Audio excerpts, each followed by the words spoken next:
तर पंतप्रधान नरेंद्र मोदी यांचा रोड शो आज संध्याकाळी घाटकोपर इथल्या LBS रोडवर होणार आहे। संपूर्ण घाटकोपर आज भगवमय झाले। साधू संत महात्मे रोडवर उतरलेले आहेत। आज मोदींचा रोड शो या ठिकाणी आहे। कसं वाटतंय तुम्हाला? तुम्ही कुठून आलाय? जबरदस्त वाटतंय। हिंदू धर्माचं वातावरण आहे।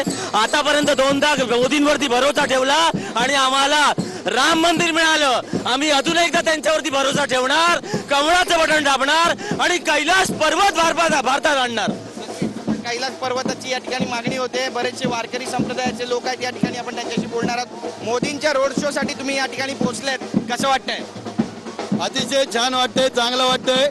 मी अयोध्येला जाऊन आलो साहेब, पण हे हिंदू धर्माची पताका आणि राम मंदिर आमचं झालंय। आम्हाला वारकरी संप्रदायाला अधिक अभिमान वाटतो मोदींचा, आणि म्हणून आम्ही आज आलोय त्यांचं स्वागत करण्यासाठी।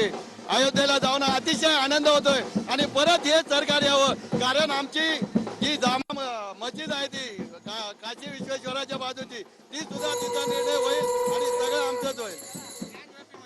ज्ञानव्यापी मस्जिद आहे ना, ती सुद्धा आमची होईल अशी इच्छा आहे, आणि म्हणून मोदी सरकारच परत आलं पाहिजे।